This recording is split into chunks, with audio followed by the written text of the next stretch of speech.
here today to do the Homemaker Tag. This tag was started by Maureen over on Glitter and Groceries, and I seen the tag go around like a little while ago and I wanted to do it.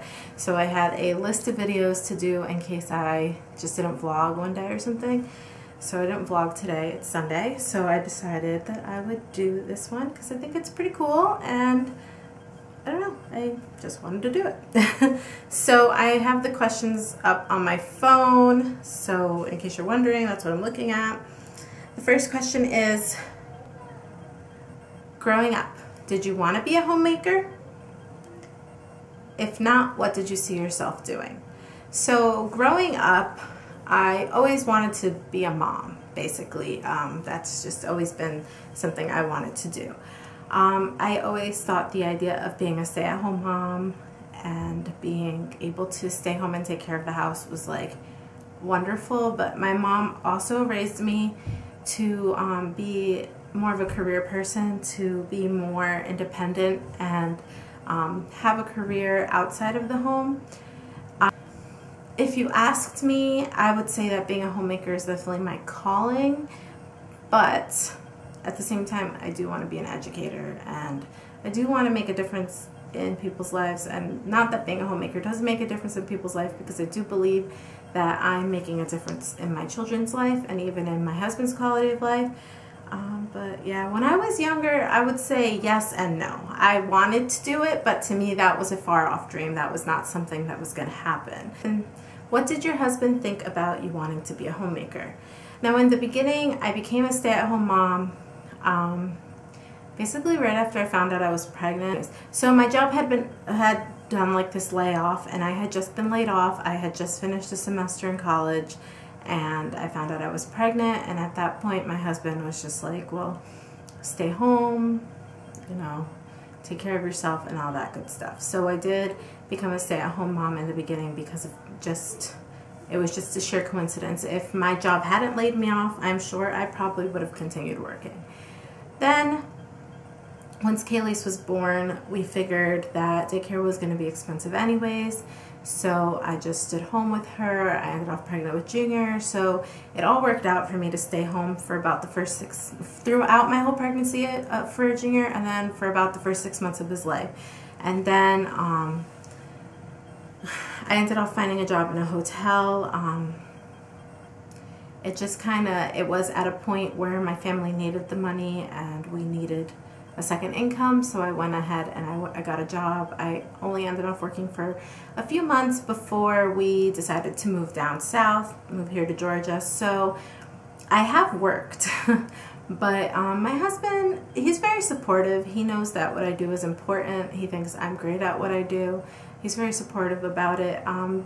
If I need to go back to work because we can't afford to live like whatsoever, obviously I would, and he knows that. I'm not just going to stay home and freeload. So I think that he supports it. He loves that I was able to take care of the kids and teach the kids and do everything that I've done for the kids, and he loves coming home to a clean house and to dinner and all of that. Why do you think homemaking is so important? There's this quote by C.S. Lewis that I really love, and I actually have it pulled up on my phone because I wanted to quote it here. It says, "The homemaker has the ultimate career. All other careers exist for one purpose only, to support the ultimate career." And I think that's 100% true. I mean, what do you work for? You work to be able to pay your mortgage and your bills and to have furniture and to have food, and everything revolves around the home. So I think it's really important that someone takes care of the home and makes the home, and I believe that homemaking is probably the most important job, and you know, and I'm proud to do it. How do you think your family would function if you went back to work? I've thought about this because obviously I'm in the last 2 years of my bachelor's degree in elementary education, so I do want to use my degree at some point in time, and I would love to be an elementary teacher. It's something that I've always wanted to do, as I mentioned before, and I've thought about this, and I think it would be kind of hard in the beginning, but my husband and I are a great team. We work very well together, and I think we would make it work. But basically, we just have to divide everything up. Right now, I feel it's my responsibility to take care of everything inside the house. My husband and I both do the budget, but I make sure that the bills get paid, and I make sure that there's food, and I make sure the laundry's done and everything like that. The only thing he really takes care of, like house-wise, because he works really hard, but house-wise, the only thing that he takes care of is like the exterior of the house, the lawn and that stuff. So to me, I think it would just, our household, it wouldn't function maybe as smoothly, because I do have a schedule, and I do have a way that I organize everything so that it all gets done. But I think that because my husband and I are such a great team, that we would make it work. So I'm not saying, like, not that it's not needed for me to stay home, like it's not like I'm not belittling my job at all. Obviously I'm proud of what I do, but I think that it would just be a little more hectic, but we would make it work. What were some things you had to sacrifice in order to stay home with your family? We sacrificed a lot. In the beginning, we were a one-car family for a long time, so there wasn't really a lot of opportunity for me to go out and make friends and really even socialize the kids. I mean, I would take my husband to work sometimes. At the time, he was in the car business. It was a 12-hour day every day, and so I would drop him off and pick him up, and I would take the kids to little things then. But we definitely sacrificed in that we only had one car. For many, many years, we didn't have cable. We actually just first got cable right in November. We had an antenna. We used the internet. What else have I sacrificed? I mean, I would say school, but I'm actually happy with the way I'm going to school right now. I do enjoy it. I don't think that after I had my kids I would have been as driven to go to school as I was in the past.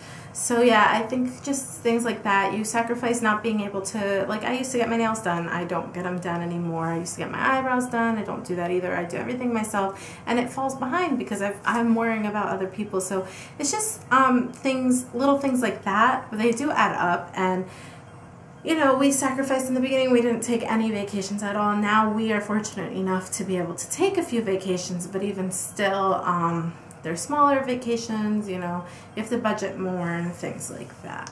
But it's not, I would say I feel that the sacrifice is completely and totally worth it. I don't even think about the sacrifices half the time, just because to me, I'm happy with the way my life is. I know that my kids are growing up in a great environment, that my husband is happy, and that we have a good family dynamic. Any advice you could give to women wanting to become homemakers?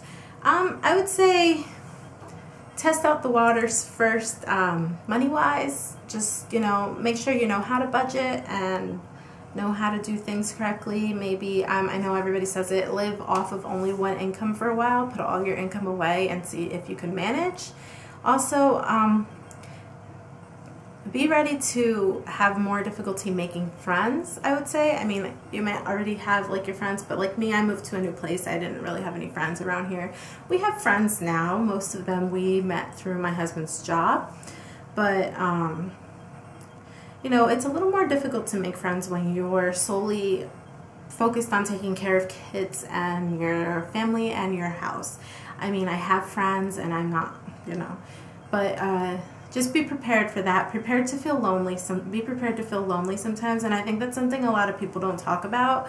But it gets lonely. I mean, especially now that both of my kids are in school. I mean, I've had my husband home, but when he goes back to work and he starts working the day shift again, I'm going to be alone. And although I'm going to enjoy the alone time and get everything I need to get done, just be prepared to sometimes feel lonely. Be prepared to sometimes feel maybe a little unappreciated. I know that my husband's appreciative. He tells me very often, but be prepared to feel that way, because you do take on a lot more than you may realize you're going to take on, and sometimes the pressures of the fact that you don't have a quote-unquote real job can kind of weigh on you, so you try to take on even more and you don't notice what you're doing to yourself. So just be prepared for all of that. Okay guys, so that's it. That was the last question for the Homemaker Tag, and I want to just shout out Glitter and Groceries. Thanks for making this tag. I think it's a pretty awesome tag, and I'll obviously leave her link in the more info bar down below. And yeah, so I tag all of you. I don't have anybody specific to tag today, so I'm just going to tag all of you to do this tag, and I will see you guys in my next video. Thanks for watching, guys. Bye.